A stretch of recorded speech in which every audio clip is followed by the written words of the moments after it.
let's start off with, the Cowboys acquiring Trey Lance. And I don't know about you, but I was, you get people calling from radio shows or whatever. Hey, you want to come on and talk about it? And they're breathless about, oh my gosh, can you believe that they've done this to Dak Prescott in Dallas? They brought in Trey Lance. And Randy, I was like, wait a minute. Trey Lance had trouble threatening Sam Darnold. Dak Prescott's an almost 10-year starter in the league. So there's several levels of this move. I think we can address, kind of what it tells us about the 49ers. I think you have made an interesting comp in another forum for Lance in the context of Mike McCarthy's history. The possibility that Jerry Jones, and we've heard a lot about this, maybe made the move without telling other people. Of course, there's ultimately whatever upside Lance might have, but just take it away, Randy. What are you thinking on this, and maybe hit some of those points if you got them. Well, I think you're right. I think there are many levels to this, and probably a lot to unpack. And it's been done so around the dial the last couple of days. But the things that kind of jumped out at me, I was not surprised that Jerry didn't converse with Mike ahead of time about this. I think Jerry was worried that for a couple of things. One, that maybe Mike might push back on it. He didn't want that to enter into his mindset. But to be honest with you, the bigger thing for me was I don't think Jerry thinks or did this with the idea that Trey Lance would put any pressure on Dak Prescott at all on the field. What I do think in the back of his mind is it gives him an option to use as part of a negotiation going forward. We've heard about the Dak Prescott negotiations, and they're infamous. Seems like they've gone on for 10 years. And now there's talk of having to do something with Dak's contract before next year because it's a giant cap number, as we know, and there's some issues there. Does this give him an option or a card to play in that negotiation? Maybe. Even if he never plays it down for them, can he use that? He is in Jerry. Can he use it in this negotiation? I'm not saying that it's an ace in the hole by any means, but I think it is an option. I think there are a couple different ways to look at the Trey Lance thing. One is he busted out. It didn't work in San Francisco, but he also was undeveloped and did things differently than he'll be asked to do in Dallas. So there is still some developmental possibilities there. Now, we've kind of said tongue-in-cheek that some of these guys who come into the league now are a year away from being a year away, and maybe that's the case. But this kid is talented. The correlation and the parallel that you brought up that I think Mike might see, Mike McCarthy, when he has time to analyze this, and maybe after some time of seeing him, is we made a similar deal when we were both in New Orleans. Mike was our offensive coordinator with the Saints when I was the GM there. And we traded for a guy in his second year from the Green Bay Packers, Aaron Brooks, who came to us from Virginia as a tall, lanky, really athletic, strong-armed kid who had a lot of the same criteria that Trey Lance has. There's some similarities for me when I watch these two kids play.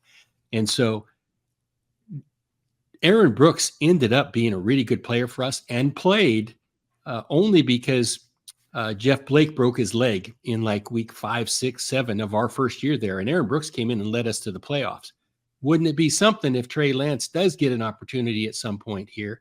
You just never know. And my point is, I think Trey Lance has some skills that are obviously transferable to the NFL level. Now, maybe not as a complete quarterback, but in the right system, he can do some things that Mike McCarthy maybe can't do with Dak Prescott. So there's some parallels there in skill set, in development that I think Mike will see. And I'd love to chat with Mike after he had Trey Lance for a couple of months just to see if he sees the same thing I do.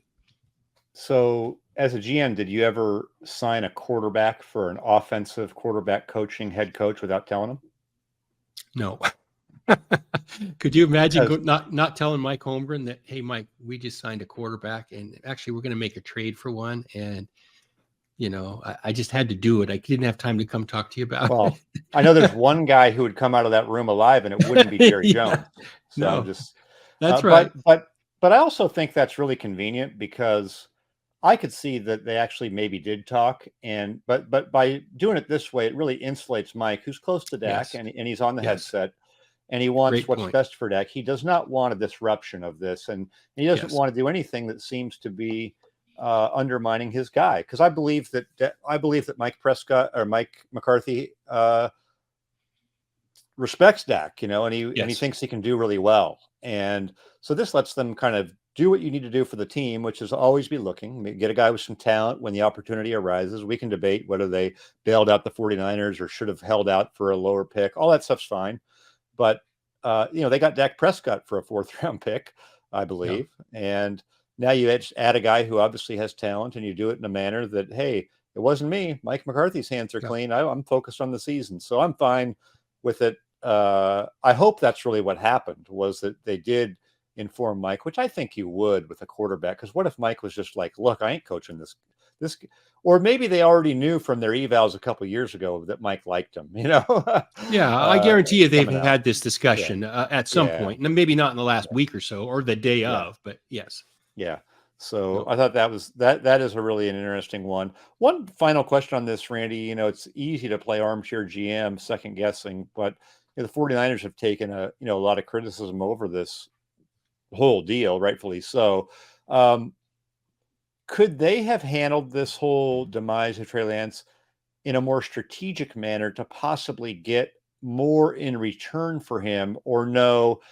With the tape that was there and the injury and the limited playing time, no one was really going to go more from this. My point would be, like, could they have made this more about he hit the lottery with Brock Purdy? That's the only reason we would ever move on from a prospect with as much talent as Trey Lance. But, we're in with Brock. Could they have done that and gotten more, or no, it's fantasy? I think they have tried to spin this many different ways. And yes, the Purdy thing makes it all possible, because they would be getting crucified still if they didn't have Brock Purdy to kind of save the day, right? It really, you can't get away from, and I've called it, and I've been on radio shows like you, Mike, this last week or so, I've called it reckless and arrogant what they did to move up to draft Trey Lance. We said it at the time. I remember you and I sitting here in these chairs talking about it, and I just said, I'm not going to say they're wrong. I just couldn't do it. I could not risk that kind of capital for a player with a body of work like that. And so I felt like they were almost arrogant by doing it. It had so many flaws to that process of, you go up for a particular player. Did you really know who you wanted? The word on the street is that they moved up for Mac Jones and then got swayed by Trey Lance. That's flawed in the systematic processes, obviously. So that's a problem as well. So they've tried to spin it. They tried to say, John Lynch said, hey, the Cowboys really wanted him. They stepped up. Well, I don't know about stepping up for a 4th-round pick. They've tried to change the narrative. They've tried to change the dialogue so that they are not being criticized so much. I think it goes down as maybe the most colossal error of drafting that I've witnessed in my adult time in the NFL. I don't know about you. Yeah, just with so many ways that they stepped in it. It's look, you're going to pick a player who doesn't work out. Yeah, no doubt. Yeah, all the time. That happens. But people would say, hey, Ryan Leaf was such a huge disappointment and all of that, and because of the way he handled himself. But going into that draft, the evaluation on Ryan Leaf as a football player was that he was certainly worth a top 5 pick. He was a very talented player. 2/3 of the teams would have did the same thing. Yeah, exactly. It just didn't work out. Right. Now, so I would say this one was out there. Yeah. It's funny, though. I went back and read through my notes because I talked to a lot of people in the league, and I didn't find a bunch of people ripping them at the time. I mean, obviously we were critical, but I think one of the reasons they weren't ripped at the time was because, hey, Kyle Shanahan must really see something, and there was a lot of faith in him. So that takes a hit here. This is a big strike. You get a certain number of strikes. This is a big strike that's going to change the tenor of how the 49ers are talked about when things go wrong, I believe. I agree with that. I think they do a great job of controlling narrative and PR there to really protect their decision makers, especially because let's face it, when they did this, John Lynch is not a proven GM. He was off the bus. Yeah. He wasn't there a year or two. Kyle Shanahan had not been a head coach, so they were learning. They were inexperienced at this, and so they've done a pretty good job of surviving this. Obviously, they've built a good team and have some skins on the wall that are positive as well. But in most places, this would cost people jobs already, or would have. Oh yeah. They've had 3 winning records the last 4 years.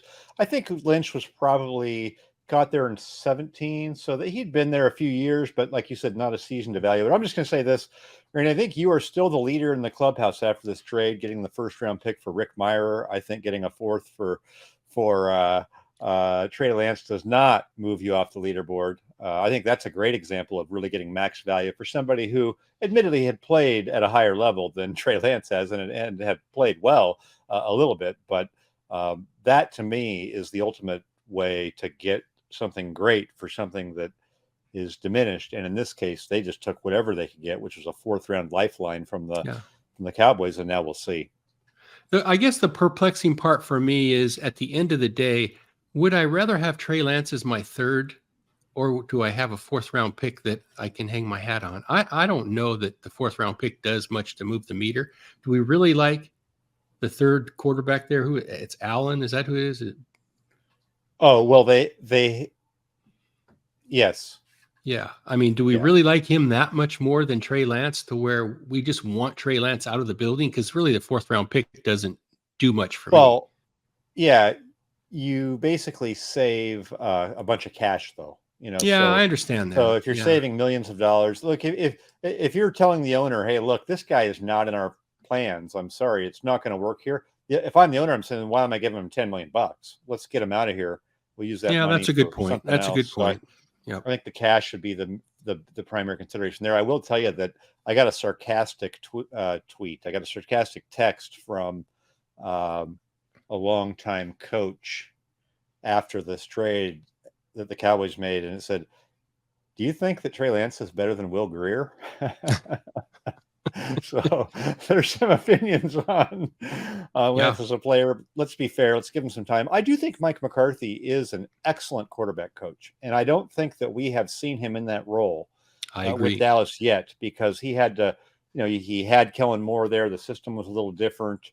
I think now he is hands-on, and I really do think that's a strength of his. So he probably is a much better developer of quarterbacks than who's doing that in San Francisco, in my opinion.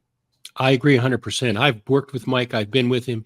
Mike used to put on a quarterback school in the off season for all of our rostered quarterbacks. And it was awesome, Mike. I had never seen anybody work to the details that he did in the off season. Yeah. And that goes a long ways toward what you're saying of developing quarterbacks. And I don't think Mike gets enough credit for that. And you're right. He will be hands-on now.